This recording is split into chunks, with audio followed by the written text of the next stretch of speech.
사실 많은 분들은 하나같이 나는 왜 이 모양이지?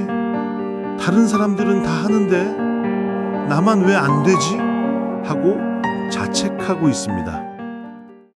오늘 제가 모든 걸 시원하게 밝혀드리겠습니다. 혹시 불룩 나온 배 때문에 저녁 식사량을 줄이고 계신가요? 치솟는 혈당이 걱정되어 좋아하던 빵이나 면을 끊으셨나요? 그런데도 뱃살과 혈당 수치가 요지부동이라면 그건 더 이상 여러분의 식습관이나 의지의 문제가 아닐 수 있습니다. 많은 분들이 나는 왜 이렇게 의지가 약할까? 나이가 드니 어쩔 수 없나? 하고 자책하십니다. 하지만 절대 그렇지 않습니다. 진짜 원인은 세월이 흐르며 변해버린 우리 몸속 깊은 곳, 바로 세포에 있습니다. 원래 건강한 세포는 아주 유연하고 말랑말랑합니다. 하지만 나이가 들면서 이 세포막이 유연성을 잃고 뻣뻣하게 경직되어 갑니다. 이렇게 세포가 문을 닫아버리면 아무리 몸에 좋은 영양소를 섭취해도 제대로 흡수하지 못하고 반대로 몸속 노폐물은 배출하지 못하고 쌓이게 됩니다. 그 결과 우리 몸에 들어온 포도당은 에너지로 쓰이지 못하고 혈액 속을 배회하다가 결국 뱃살로 차곡차곡 쌓이게 되는 것입니다. 혈당은 치솟고 살은 빠지지 않는 악순환이 시작되는 거죠. 하지만 다행히도 이 뻣뻣하게 굳어버린 세포를 다시 유연하게 되돌릴 방법이 있습니다. 놀랍도록 간단합니다. 바로 매일 아침 마시는 미네랄 소금물 한 잔입니다. 하지만 진정한 효과를 경험하시려면 반드시 올바른 방법으로 실천하셔야 합니다. 오늘 제가 그 황금 비율과 가장 효과적이었던 섭취 방법을 남김없이 알려드리겠습니다. 일주일만 꾸준히 따라하셔도 몸의 긍정적인 신호를 분명히 느끼실 수 있을 겁니다. 병원에서는 미처 알려주지 않았던 놀라운 이야기, 지금 바로 시작하겠습니다. 저 역시 지난 5년 넘게 이 방법을 실천해 왔습니다. 과거에는 건강검진 때마다 복부 비만 경고를 받고 주변에서 좋은 일 있냐고 오해할 정도였죠. 그렇게 줄지 않던 혈이둘레가 6인치 가까이 줄어들었고 170대 후반을 넘나들던 식후 혈당 수치는 이제 100 미만을 안정적으로 유지하고 있습니다. 제가 특별히 혹독한 식단 관리를 한 것도 아닙니다. 그저 자극적인 외식을 조금 줄이고 일주일에 한두 번 가볍게 산책을 한 것이 전부였습니다. 오늘 이 영상을 끝까지 시청하시면 아침 소금물 한 잔이 어떻게 굳어버린 세포를 다시 활성화시키는지, 그리고 그로 인해 우리 몸에 나타나는 놀라운 변화 5가지, 또 수많은 소금 중에서 정확히 어떤 소금을 얼마나 먹어야 가장 효과적인지 명확하게 알게 되실 겁니다. 혹시 지금도 저와 비슷한 고민, 즉 뱃살이나 혈당 문제로 고통받고 계시다면 여러분의 경험을 댓글로 편하게 남겨주세요. 제가 하나하나 빠짐없이 읽어보도록 하겠습니다. 그리고 이 유익한 건강 정보가 더 많은 분께 전달될 수 있도록 좋아요 버튼 한 번만 꾹 눌러주시면 감사하겠습니다. 자, 여러분, 우리가 20대였을 때의 피부를 떠올려 볼까요? 손가락으로 볼을 살짝 눌러도 금세 탱탱하게 차올랐고 꼬집어도 자국 없이 바로 돌아왔습니다. 그런데 지금은 어떻습니까? 한 번 생긴 베개 자국이 오후까지 남아있거나 피부를 눌렀을 때 돌아오는 속도가 현저히 느려졌죠. 이것이 바로 세포가 경직되었다는 명백한 증거입니다. 이건 단순히 피부만의 문제가 아닙니다. 우리 몸속 모든 장기와 조직의 세포가 다 이런 상태가 되어가고 있다는 신호입니다. 우리 세포를 정수기 필터에 비유해 볼 수 있습니다. 새 필터는 물을 깨끗하게 거르고 불순물을 잘 배출하지만 오래 사용해서 꽉 막힌 필터는 어떻게 될까요? 깨끗한 물은 통과시키지 못하고 오히려 갇혀있던 오염물질이 역류할 수도 있습니다. 세포도 똑같습니다. 세포막이 뻣뻣하게 경직되면 우리 몸에 꼭 필요한 영양소, 특히 포도당은 안으로 들이지 못하고 세포 활동 후 남은 노폐물은 밖으로 내보내지 못합니다. 그러면 우리가 밥이나 빵을 먹고 생긴 당분이 세포 속으로 들어가 에너지로 쓰여야 하는데 그러지 못하고 혈액 속에만 둥둥 떠다니게 됩니다. 이것이 바로 혈당이 높아지는 직접적인 이유입니다. 그리고 이때 사용되지 못하고 남은 당분은 우리 몸의 비상 시스템에 의해 고스란히 지방으로 바뀌어 복부에 저장되는 것입니다. 결국 해답은 명확합니다.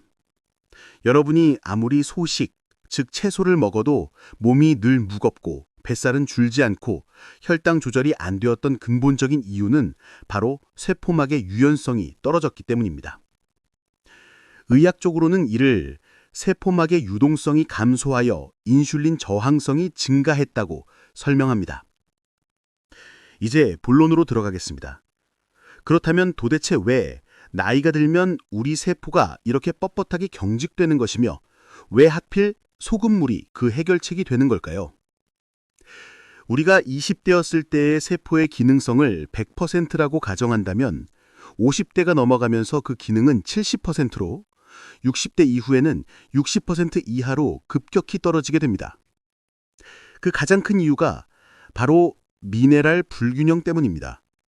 나이가 들수록 우리 몸에서 생명 활동에 필수적인 소중한 미네랄들이 서서히 하지만 꾸준히 빠져나가거든요. 마치 스마트폰 배터리가 시간이 지날수록 점점 더 빨리 방전되는 것과 비슷합니다. 왜 그럴까요? 노화로 인해 위장의 소화 흡수율 자체가 떨어지기도 하고 바쁜 현대 사회에서 미네랄이 부족한 가공식품이나 정제 탄수화물 위주의 식사를 하는 경우가 많아졌기 때문입니다. 실제로 여러분은 일상 속에서 미네랄 불균형을 느끼는 순간들을 이미 경험하고 계십니다. 예를 들어 땀을 꽤 흘리면서 등산을 했는데 생수를 아무리 마셔도 갈증이 쉽게 해소되지 않았던 적 있으시죠? 혹은 아침에 일어났을 때 유난히 입맛이 없고 기력이 없을 때 말입니다. 이것들이 모두 우리 몸에 미네랄이 부족하다는 신호입니다. 운동 시 땀으로 미네랄이 배출되면 물만 마셔서는 그 갈증이 쉽게 풀리지 않습니다. 세포가 물을 제대로 끌어당기지 못하기 때문이죠. 아침에 입맛이 없는 건 역시 밤새 미네랄 균형이 깨지면서 소화 균형이 저하되었기 때문입니다. 아마 경험해 보셨을 겁니다. 운동 후에 스포츠 이온 음료를 마시면 생수보다 갈증이 훨씬 빨리 가라앉죠. 또 입맛 없을 때 구수한 된장찌개나 짭조름한 국물을 한 숟갈 뜨면 갑자기 식욕이 확 돌아오는 경험도 있으실 겁니다. 이거 절대 우연이 아닙니다. 우리 몸에 필수 미네랄이 공급되면서 경직되었던 세포가 다시 유연성을 되찾고 에너지를 받아들일 준비가 됐다는 강력한 신호입니다. 그렇다면 어떻게 해야 할까요? 바로 이 필수 미네랄들을 가장 자연스럽고 순수한 형태로 몸에 공급해주는 방법. 그것이 바로 매일 아침 미지근한 물 한 잔에 좋은 소금 한 꼬집을 섞어 마시는 것입니다. 밤새 닫혀있던 우리 세포에 이 미네랄 생명수를 부어주면 세포가 다시 유연성을 회복하면서 우리 몸에는 놀라운 5가지 변화가 일어나기 시작합니다. 첫 번째 변화는 일주일만 지나도 뱃살이 줄어들고 만성적인 피로감이 사라집니다. 우리가 음식을 섭취하면 포도당이 혈액으로 들어옵니다. 이 포도당이 세포 안으로 쏙 들어가야 에너지로 전환되는데 문제는 나이가 들며 경직된 세포막이 그 문을 굳게 닫고 있다는 겁니다. 그렇게 되면 혈액 속엔 당이 넘쳐나는데 정작 에너지가 필요한 세포는 굶주리고 있는 아이러니한 상황이 발생합니다.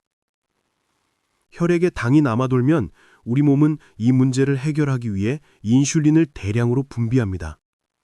인슐린의 주된 역할 중 하나가 바로 이 남는 당분을 지방으로 바꿔 저장하는 것인데 이때 지방이 가장 쉽게 쌓이는 부위가 바로 복부, 즉 뱃살입니다. 그래서 식사량을 아무리 줄여봐도 이미 혈액에 남아도는 당분이 계속해서 뱃살 지방으로 전환되고 있으니 뱃살이 좀처럼 빠지지 않는 것입니다. 근본적으로 당분이 세포로 원활하게 들어가지 못하는 이 문제를 해결해야만 하는 이유가 바로 여기에 있습니다. 동시에 세포는 에너지원인 포도당을 공급받지 못하니 극심한 피로를 느낍니다. 연료, 즉 당분은 혈액에 가득한데 정작 엔진, 세포는 기름이 떨어져 멈춰있는 셈이죠. 그러니까 조금만 움직여도 금방 지치고 하루 종일 무기력하며 오후만 되면 꾸벅꾸벅 졸게 되는 것입니다. 그런데 아침에 미네랄 소금물을 마시면 소금 속의 나트륨과 다양한 미네랄들이 세포막의 이온 통로를 활성화시킵니다. 쉽게 말해 굳게 닫혔던 세포의 문을 열어주는 열쇠 역할을 하는 것이죠. 그러면 혈액을 배회하던 포도당이 세포 안으로 썩썩 흡수되어 에너지로 활활 타오르기 시작합니다. 우리가 먹는 음식이 더 이상 뱃살로 가지 않고 하루를 살아갈 활기찬 에너지로 전환된다는 의미입니다. 제가 상담했던 분 중에 기억에 남는 71세의 은퇴한 교사 최 여사님이 계십니다. 이분은 아침에 눈을 뜨자마자 이른 시간에 장을 보고 집안 화초들을 돌보는 것이 하루의 첫 일과였습니다. 그런데 장을 보고 집에 돌아오기만 해도 이미 숨이 턱까지 차올랐습니다. 화초에 물을 주다가 아이고 잠깐만 쉬자 하고 식탁 의자에 앉으면 그대로 깜빡 졸아버린 일수였고 정신을 차려보면 점심시간이 훌쩍 지나 있더라는 겁니다. 더 속상한 것은 바로 뱃살이었습니다. 식사량도 젊을 때보다 훨씬 줄었고 건강을 생각해 고기 대신 나물 반찬 위주로 먹고 밥도 현미밥으로 반 공기만 드시는데도 뱃살은 그대로였습니다. 특히 예전에 입던 바지들이 맞지 않아 벨트칸을 매번 늘려야 하는 현실에 한숨만 나왔다고 합니다. 내가 너무 게을러서 그런가, 나이살은 정말 어쩔 수 없는 건가 하며 자책을 많이 하셨다고 해요. 그런데 이분이 매일 아침 미지근한 물에 좋은 소금 한 꼬집을 타 마시는 습관을 들이기 시작하면서부터 변화가 나타났습니다. 처음 며칠은 긴가민가 했는데 딱 일주일이 지나자 확연한 차이를 느끼셨습니다. 우선 아침에 일어날 때 몸이 훨씬 가벼워졌습니다. 예전엔 장만 보고 와도 지쳐서 쓰러지듯 앉아 있었는데 지금은 장을 보고 와서 집안일을 한참 더 해도 중간에 앉아서 숨을 고를 여유가 생긴 겁니다. 무엇보다 기뻤던 건 바지 벨트 칸이 조금씩 줄어드는 것이었습니다. 뱃살이 왜 들어가지? 스스로도 믿기지 않으셨다고 해요. 사실 뱃살이 줄어든 것은 단순히 체중이 감냉되어서만은 아닙니다. 밤새 세포 안팎에 정체되어 있던 불필요한 수분과 노폐물이 먼저 빠져나가고 유연해진 세포가 드디어 에너지를 받아들이기 시작하니까 몸이 자연스럽게 가벼워지고 활력이 생긴 것입니다. 그래서 하루를 시작하는 아침부터 덜 지치게 되고 일상생활 속에서 조금씩 더 움직이는 활동량도 늘어납니다. 이 작은 선순환이 시작되자 몸은 더 많은 활동을 하고 쌓여있던 지방을 태워나가는 긍정적인 흐름이 만들어진 것입니다. 최 여사님은 요즘 이런 말씀을 하십니다. 예전엔 아들네 집에 가는 것도 힘들어서 버스 몇 정거장 가다 지쳐 내려곤 했는데 이제는 공원에서 손주 녀석이랑 뛰어다녀도 내가 더 쌩쌩하다고요. 숨이 차고 버겁기만 했던 하루가 아침 소금물 한 잔으로 완전히 달라진 셈이죠. 두 번째 변화는 혈당이 안정되고 당뇨의 위험에서 벗어나는 것입니다. 혈당이 높다는 것은 말 그대로 피 속에 당이 넘쳐난다는 신호입니다. 세포가 그 당을 제때 흡수하지 못하니까 우리 혈액이 마치 끈적한 꿀물처럼 변해버리는 거죠. 그렇게 되면 혈관벽은 점점 약해지고 혈액순환이 느려지면서 손발이 저리거나 눈앞이 침침해지는 증상까지 나타납니다. 이 상태가 지속되면 우리 몸은 최후의 수단으로 그 넘치는 당을 소변으로라도 빼내려고 안간힘을 씁니다. 그래서 당뇨가 있으신 분들이 소변에서 거품이 나거나 단내가 난다고 하고 이유 없이 물을 자꾸 찾게 되며 밤에도 소변 때문에 여러 번 깨는 일이 잦아지는 겁니다. 즉, 혈당이 높고 당뇨 증상이 나타난다는 것은 이미 우리 몸이 당을 감당하지 못해 비상사태를 선포했다는 신호입니다. 여기서 가장 중요한 열쇠는 피 속에 떠도는 당이 세포 안으로 무사히 들어가서 에너지로 사용될 수 있게 만들어야 한다는 것입니다. 그 근본적인 문제가 해결되지 않으면 혈당은 계속 높을 것이고 당뇨는 서서히 악화될 수밖에 없습니다. 이때 아침에 마시는 미네랄 소금물이 이 꼬인 문제를 바로잡는 데 큰 도움을 줍니다. 소금 속의 나트륨과 각종 미네랄들이 세포막을 통로를 활짝 열어주면서 세포가 다시 당을 받아들일 수 있는 힘을 되찾게 만드는 겁니다.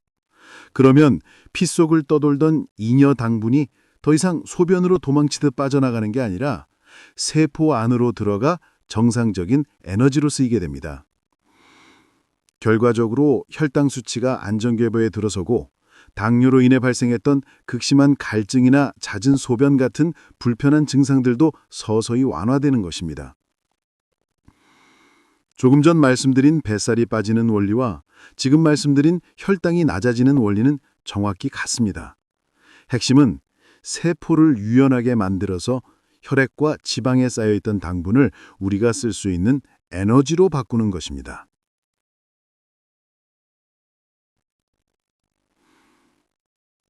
세 번째 변화는 피부가 맑아지고 아침마다 겪던 얼굴 붓기가 사라집니다. 이건 특히 여성분들이 가장 빠르고 드라마틱하게 체감하시는 변화 중 하나입니다.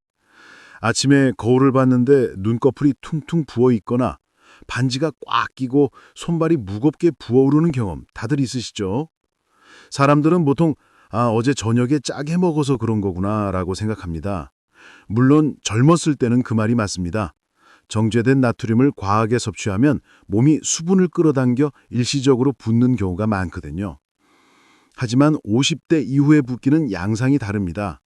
세포가 점점 경직되면서 원래 세포 안으로 들어가야 할 수분이 들어가지 못하고 세포 밖에만 흥건하게 고여있게 되는 현상입니다. 우리 몸의 수분은 세포 안과 밖, 그리고 혈관 안에 아주 정교하고 적절한 비율로 분포되어 있어야 하는데 나이가 들면서 이 균형이 깨지는 겁니다. 세포가 뻣뻣해지면서 세포 안으로 흡수되어야 할 물이 세포 바깥 공간에 정체되어 고여있게 되는 것이죠. 이것이 바로 나이살처럼 보이는 붓기의 진짜 원인입니다. 그런데 미네랄 소금물은 이 문제를 아주 현명하게 해결해 줍니다. 소금 속의 나트륨과 칼륨, 마그네슘 등이 세포막을 자극해서 세포 안팎의 압력, 즉 삼투압을 정확하게 조절해 주는 겁니다. 그렇게 되면 세포 밖에 고여있던 불필요한 물이 다시 세포 안으로 흡수되거나 혹은 혈관을 통해 신장, 콩팥으로 이동하여 소변으로 시원하게 배출되는 것입니다. 동시에 세포 안에는 필요한 만큼의 수분이 정확히 공급되니까 피부는 오히려 촉촉하고 탱탱해집니다. 마치 바싹 시들어 있던 화초에 물을 주면 다시 생기가 돌아오는 것처럼 말이죠. 수분을 제대로 공급받은 세포들이 다시 탄력을 되찾고 윤기가 흐르게 됩니다. 결과적으로 불필요한 붓기는 쏙 빠지고 정작 수분이 필요했던 피부세포는 촉촉함을 되찾게 되는 선순환이 일어납니다. 그래서 이 습관을 며칠만 꾸준히 이어가도 아침마다 보름달 같던 얼굴이 덜 붓는 것을 느끼게 되고 화장이 예전보다 훨씬 잘 받는 것을 경험하실 수 있습니다. 얼마 전 만난 59세 이 대표님은 사업가이신데 아침마다 손과 발, 특히 얼굴이 너무 심하게 부어서 고생이 많으셨습니다. 혹시 몸에 큰 병이 생긴 건 아닐까 걱정되어 갑상선이나 호르몬 검사까지 받아봤지만 결과는 늘 정상이었습니다. 주변에서는 농담처럼 어제 좋은 꿈 꾸셨나 봐요. 얼굴이 보름달 같네요. 라고 하는데 본인은 그 말이 큰 상처가 되어서 중요한 오전 미팅을 잡는 것조차 꺼려지게 되셨다고 해요. 얼굴이 부어 보이니까 스스로 위축되어 표정까지 어두워지고 사람들이 어디 피곤하세요? 라고 묻는 안부 인사마저 스트레스로 다가왔다고 합니다. 심지어 아침에 구두를 신을 때 발등이 부어서 걸을 때마다 통증을 느끼는 날도 있었다고 해요. 야식도 오래전에 끊었고 저녁에는 짠 음식을 입에도 대지 않는데 붓기는 전혀 나아질 기미가 보이지 않으니 답답하고 억울할 뿐이었다고 합니다. 내 몸이 도대체 왜 이렇게 변했는가 하는 고민이 매일 깊어지셨다고 해요. 그런데 이 대표님이 지인의 권유로 아침마다 미네랄 소금물을 한 잔씩 마시기 시작하면서 아주 조금씩 변화가 찾아왔습니다. 처음 며칠은 잘 몰랐지만 일주일 정도 지나자 거울 속 자신의 얼굴 붓기가 덜하다는 것을, 특히 무겁던 눈꺼풀이 한결 가벼워진 것을 스스로 느끼셨다고 합니다. 그리고 2주가 지나자 가장 먼저 달라진 것은 표정이었습니다. 예전에는 얼굴이 무겁게 부어서 늘 지쳐 보인다는 말을 달고 살았는데 이제는 주변에서 요즘 피부가 좋아지셨네요. 얼굴이 훨씬 맑아 보이세요. 라는 칭찬을 듣게 된 거죠. 심지어 피부 결까지 탱탱해지는 느낌이 들어 요즘 관리 받으시냐는 질문까지 들으셨다고 합니다. 지금은 구두를 신을 때 발등을 짓누르던 그 불쾌한 붓기도 거의 사라져서 외출이나 미팅도 훨씬 자신감 있게 다니신다고 해요. 무엇보다 얼굴이 달덩이 같다고 농담했던 남편이 이제는 당신 요즘 정말 좋아 보인다. 고 먼저 말해줄 만큼 긍정적인 변화를 겪으셨습니다. 이 대표님이 요즘 항상 하시는 말씀이 있습니다. 예전에는 아침에 거울을 보는 것이 두려웠는데 이제는 하루를 시작하는 이 아침이 즐겁고 기대가 됩니다. 저는 이 말을 들었을 때 정말 큰 보람을 느꼈습니다. 네 번째 변화는 만성염증이 줄어들고 면역력이 강해지는 것입니다. 이건 조금 더 복잡한 과정이 우리 몸속에서 일어나는 건데요. 여러분 혹시 이런 경험 없으신가요? 이유 없이 종아리가 저리고 허리가 묵직하게 아파서 병원을 찾았는데 검사를 해봐도 의사는 늘 아무 이상 없습니다. 쉬세요. 라는 말만 하죠. 또 예전엔 안 그랬는데 감기에 유난히 자주 걸리고 환절기만 되면 어김없이 콧물이 흐르고 목이 칼칼해집니다. 심지어 작은 상처가 나도 아무는데 예전보다 훨씬 오래 걸리고 온몸이 늘 무겁고 찌뿌둥한 느낌이 가시지 않는다고요. 이 모든 증상들이 바로 만성염증 때문일 수 있습니다. 그런데 이 만성염증이 생기는 가장 근본적인 이유 중 하나가 바로 세포 안에 배출되지 못하고 쌓인 이 노폐물 때문입니다.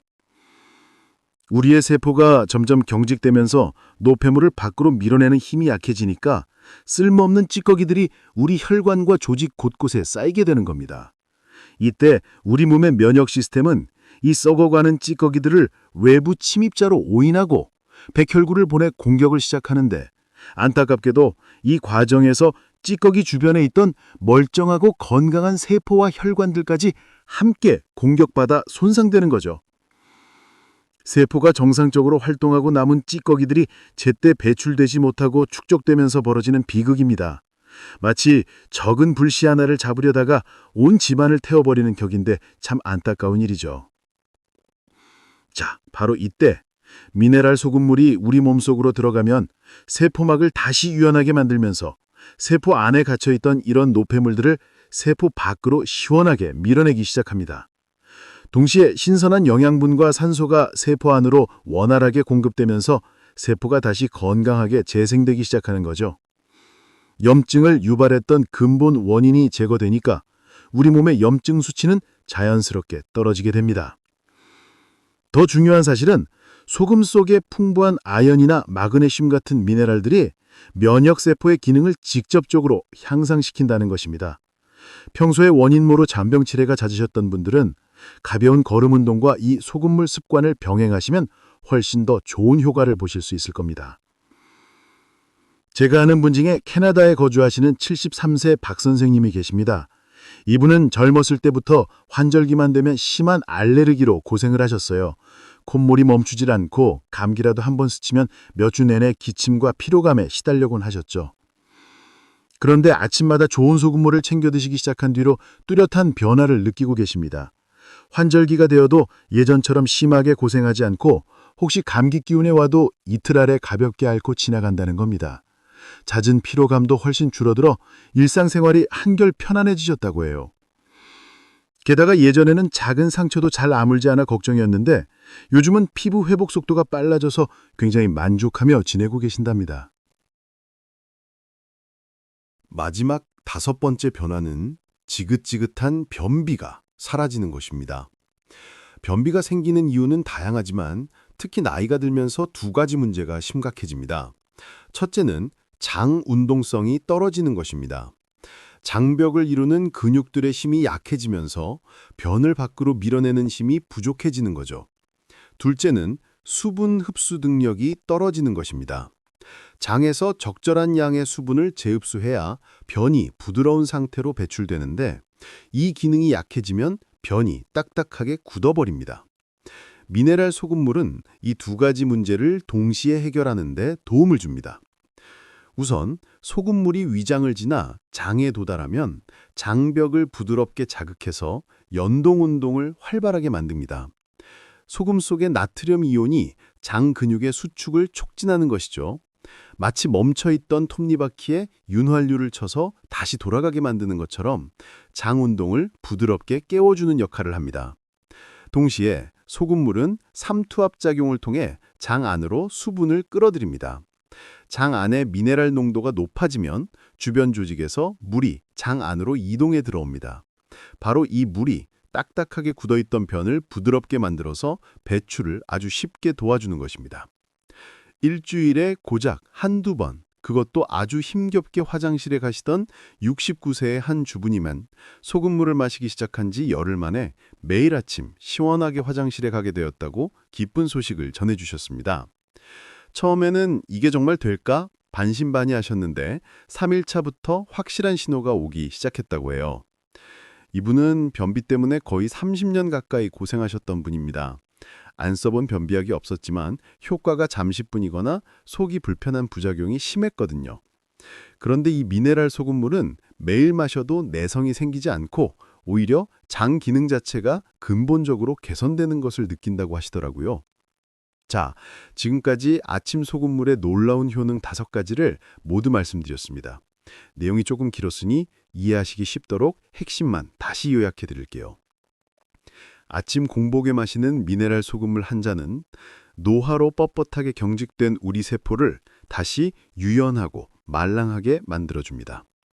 유연성을 되찾은 세포는 다시 재기능을 하기 시작해서 우리 몸의 염증과 노폐물은 밖으로 내보내고 혈액 속에 쌓여있던 당분, 포도당을 세포 안으로 끌어들여 에너지로 바꾸기 시작합니다.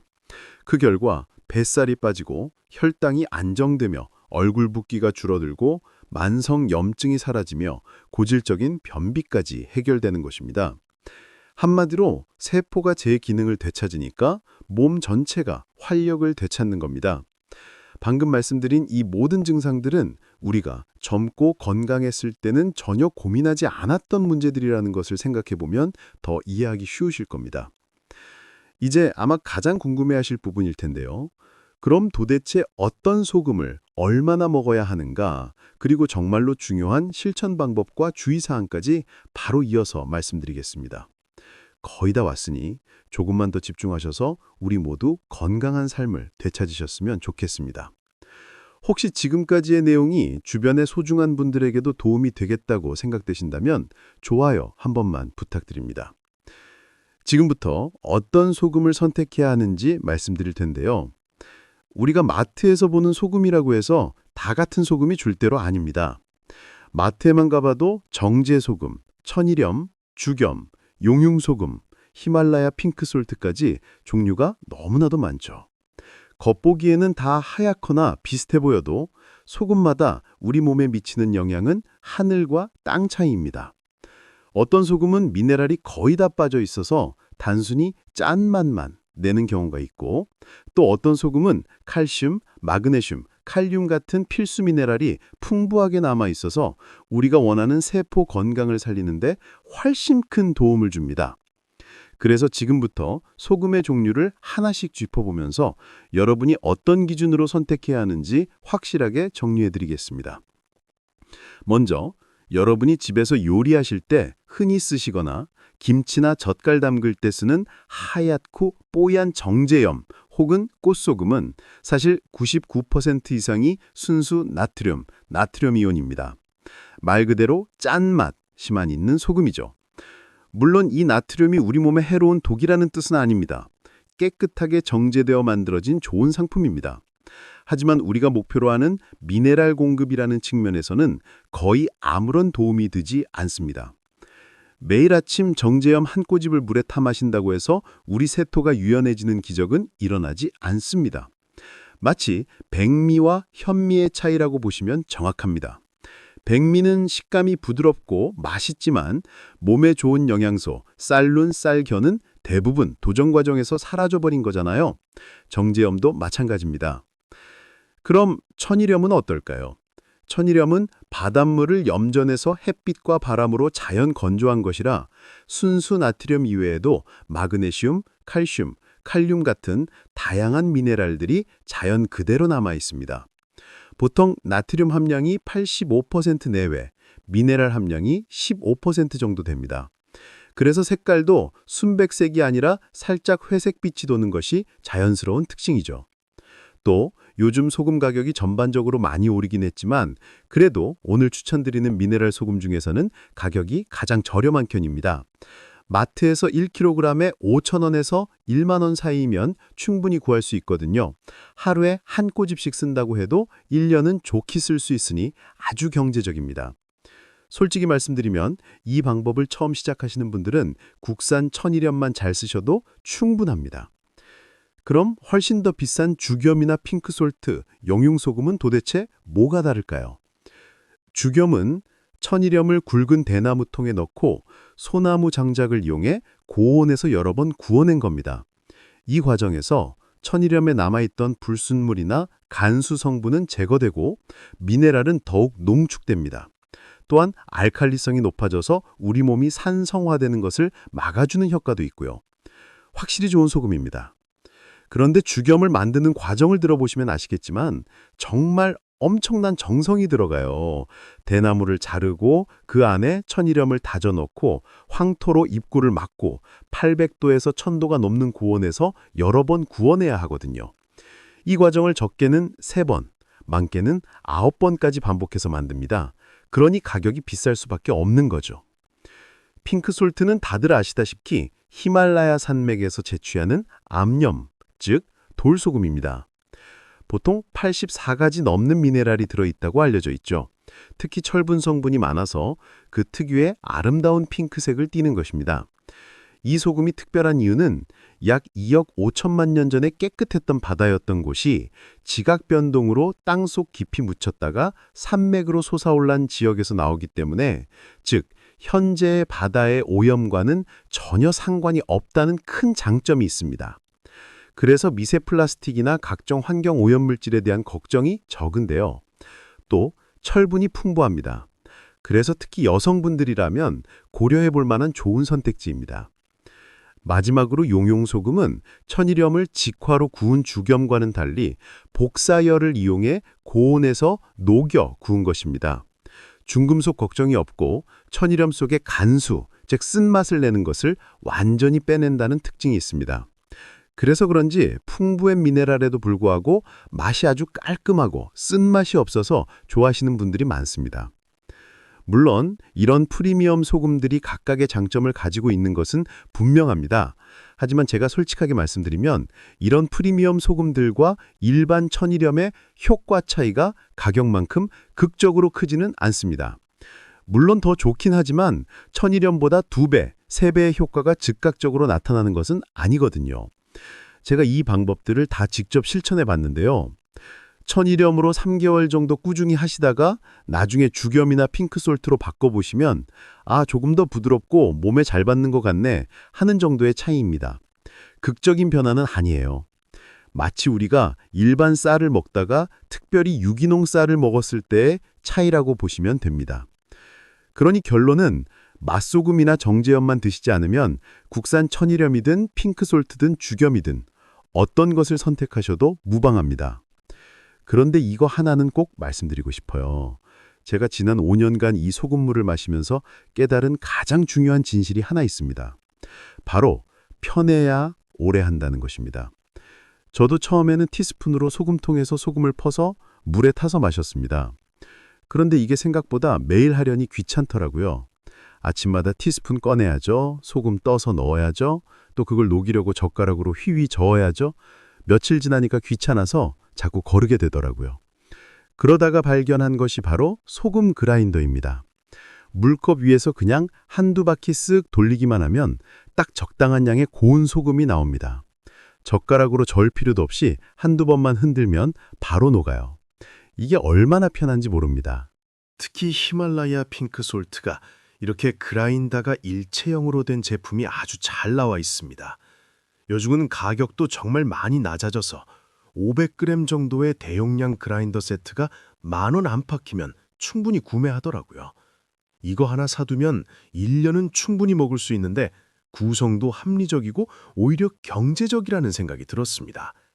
그래서 저는 요즘 처음 시작하는 분들께 이 그라인더형 핑크솔트를 주로 추천해 드립니다. 만약 나는 그래도 국산 소금이 믿을만하고 좋다 하시는 분들은 용융소금도 괜찮은 선택입니다. 맛도 깔끔하고 영양성분표도 믿을 수 있거든요. 참고로 원본의 제품 추천 언급 부분은 저작권과 무관한 정보 제공으로 판단되나 동일한 제품 언급을 피하기 위해 제품 링크 관련 멘트는 생략합니다. 자, 이제 마지막으로 가장 중요한 내용입니다. 이 소금물을 언제, 어떻게 마셔야 하는지 정확히 알려드릴게요. 본론부터 말씀드립니다. 소금물은 무조건 아침에 일어나자마자 공복에 드셔야 합니다. 왜냐하면 우리가 잠을 자는 동안 밤새 우리 몸에서는 땀과 호흡, 노폐물 배출을 통해 나트륨, 칼륨, 마그네슘 같은 아주 중요한 미네랄들이 체액과 함께 몸 밖으로 빠져나가 버리거든요. 그래서 우리는 아침에 이 미네랄들을 가장 먼저 다시 채워줘야 합니다. 밤새 텅 비워진 위장 속으로 이 미네랄 소금물 한 컵이 들어가면 온몸의 세포로 미네랄이 아주 빠르게 흡수되기 시작합니다. 만약 식사 직후에 마시게 되면 음식물과 섞여서 흡수 속도가 현저히 느려집니다. 그건 그냥 짠 국물을 먹는 것과 다를 바 없으니 반드시 아침 공복에 마시는 방법을 꼭 지켜주셔야 합니다. 소금물을 마시는 양은 우리가 흔히 쓰는 200ml 종이컵을 꽉 채운 정도의 미지근한 물에 소금은 적게 한 꼬집 혹은 그라인더로 한 바퀴만 돌려서 넣으시면 딱 좋습니다. 이 정도가 우리 몸의 체액과 가장 비슷한, 몸이 가장 편안하게 받아들이는 농도입니다. 사람마다 짠맛을 느끼는 기준이 다른데요. 본인이 마셨을 때 약간 짭짤하다 싶은 느낌이 나야 합니다. 너무 싱거우면 효과가 없고 너무 짜면 위에 부담이 됩니다. 소금물을 만드셨다고 해서 물 마시듯 벌컥벌컥 들이키시면 안 됩니다. 한 모금을 입에 머금고 입안에서 혀로 한 바퀴 굴려준 다음엔 천천히 삼키세요. 이렇게 하는 이유는 입안의 점막을 통해서도 미네랄이 일부 흡수되기 때문입니다. 또 침샘을 자극해서 소화액 분비를 도와 조금 뒤에 먹을 아침 식사의 소화를 돕는 역할도 하고요. 급하게 마시면 이런 중요한 효과들을 다 놓치게 됩니다. 한 컵을 마시는데 딱 30초만 투자하세요. 내 몸 안의 세포들이 지금 깨어나고 있다고 생각하시면서 서두르지 마시고 천천히 음미하면서 드세요. 그리고 같이 마시는 물의 온도는 반드시 미지근한 물이 좋습니다.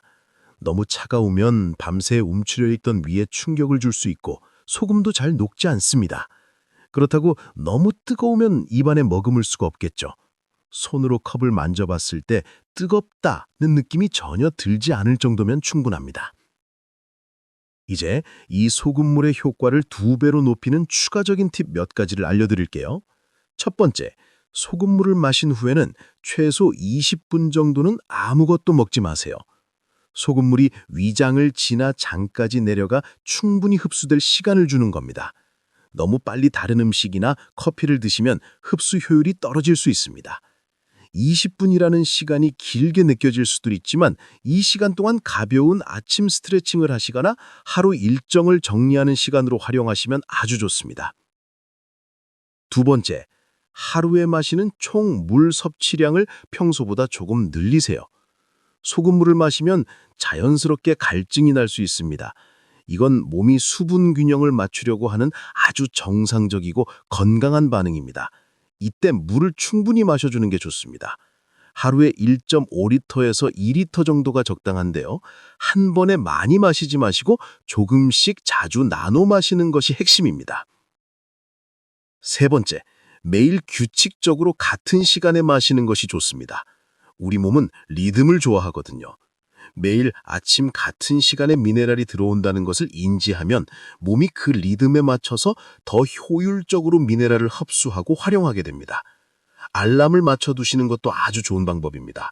처음에는 잊어버리기 쉬우니까 스마트폰 알람이나 욕실 거울에 메모를 붙여 활용해보세요. 네 번째, 가장 중요한 건데요.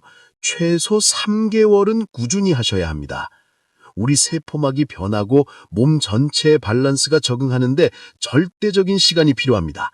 하루 이틀 마셔보고 에이 별거 없네 하고 포기하시면 안 됩니다. 최소 3개월, 가능하면 6개월은 꾸준히 하셔야 제가 오늘 말씀드린 확실한 효과를 몸으로 느낄 수 있습니다. 처음 한 달은 큰 변화를 못 느끼실 수도 있지만 절대 포기하지 마시고 꾸준히 계속 해보세요. 마지막으로 소금물을 드시기로 마음 먹으셨다면 지금부터 말씀드리는 주의사항을 반드시 들으셔야 합니다. 여러분의 안전이 가장 중요하니까 꼼꼼하게 들어보세요. 먼저 현재 고혈압 약을 복용 중이거나 신장질환, 콩팥질환이 있으신 분들은 절대로 혼자 판단해서 시작하시면 안 됩니다. 반드시 담당 의사와 상의하고 시작하셔야 합니다. 소금물 자체가 나쁜 것은 아니지만 기존에 드시던 약물과 상호작용을 할 수 있기 때문입니다. 특히 이뇨제를 복용 중이거나 신장 기능이 정상인의 30% 이하로 많이 떨어져 있는 분들은 나트륨 섭취에 매우 민감할 수 있으니 반드시 의료진과 상의하시기 바랍니다.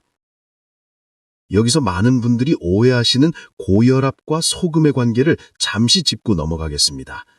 우리가 흔히 고혈압의 주범으로 알고 있는 것은 미네랄이 모두 제거된 정제염, 그리고 과자나 라면 같은 가공식품에 들어있는 정제 나트륨의 과다 섭취입니다.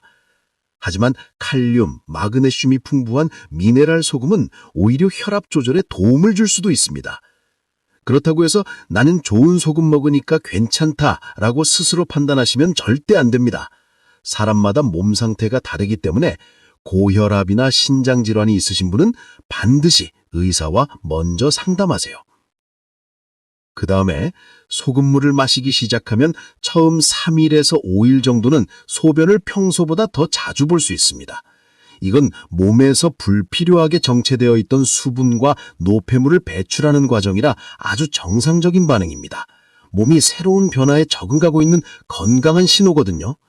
일주일 정도 지나면 자연스럽게 안정이 되니까 걱정하지 마세요. 다만 외출하실 때는 미리 화장실을 다녀오시는 것이 좋겠죠. 만약에 소금물을 마시고 나서 속이 쓰리거나 메스꺼운 느낌이 든다면 즉시 중단하시고 그날은 물을 많이 드세요. 이런 증상이 나타난 것은 소금의 농도가 너무 높았거나 본인의 위산이 과다한 상태일 수 있습니다. 이럴 때는 며칠 쉬었다가 지금보다 훨씬 더 적은 양, 한 꼬집의 반도 안 되는 정말 적은 양부터 다시 시작해 보시거나 의사와 상담해 보시는 것이 좋습니다. 몸이 보내는 신호를 절대 무시하시면 안 됩니다. 그리고 혈압약이나 당뇨약, 기타 천망질환약을 매일 드시는 분들은 아침 소금물과 최소 30분 이상 간격을 두고 드시는 것이 좋습니다. 소금물이 약효의 흡수에 영향을 줄 수 있거든요. 가장 안전한 순서는 이렇습니다. 아침에 일어나자마자 먼저 소금물을 마시고 30분 정도 기다렸다가 평소 드시던 아침약을 드시거나 아침 식사를 하시면 됩니다. 이렇게 하시면 소금물도 제대로 흡수되고 약물도 서로 영향을 받지 않습니다. 임신 중이거나 수유 중인 분들은 가급적 소금물을 피하시는 것이 좋습니다. 이 시기에는 몸의 호르몬 균형이 매우 예민하게 변하기 때문에 추가적인 나트륨 섭취가 부종을 악화시키거나 태아나 모유에 영향을 줄 수 있으므로 권하지 않습니다. 신부전이나 기타 심장질환이 있으신 분들은 나트륨 섭취에 특히 민감합니다. 심장에 무리가 갈 수 있으니 반드시 심장내과 전문의와 상의하고 시작하셔야 합니다. 심장 건강은 정말 신중하게 접근해야 하는 부분입니다. 마지막으로 이런 증상이 나타나면 즉시 중단하시고 의사와 상담하세요. 갑자기 어지럼증이 생기거나 머리가 아픈 경우, 손발이 이전보다 심하게 붓거나 체중이 갑자기 늘어나는 경우, 혹은 가슴이 이유 없이 두근거리거나 숨이 차는 경우, 혹은 소변량이 눈에 띄게 확 줄어드는 경우, 극심한 갈증이나 입맛의 변화가 생기는 경우에는 즉시 소금물 섭취를 중단하세요. 이런 증상들은 나트륨 가다나 전해질 불균형의 신호일 수 있습니다. 몸이 위험하다고 신호를 보내는 거니까 무시하지 마시고 즉시 중단하시면 안전합니다. 네, 이제 제가 준비한 모든 내용이 끝났습니다. 오늘 내용이 조금이나마 도움이 되셨을까요? 제가 마지막으로 드리고 싶은 말씀은 이 아침 미네랄 소금물은 정말 간단하지만 강력한 건강관리 방법이라는 것입니다. 복잡한 준비물이 필요한 것도 아니고 비싼 장비가 필요한 것도 아닙니다. 그냥 매일 아침 좋은 소금물 한 잔만 마시면 되는 거거든요. 하지만 간단하다고 해서 절대 대충 하시면 안 됩니다. 올바른 방법으로 꾸준히 하셔야만 진짜 효과를 볼 수 있습니다. 특히 처음 시작하시는 분들은 절대 욕심내지 마시고 정말 소량부터 천천히 시작하세요. 첫 주에는 한 꼬집도 안 되는 정말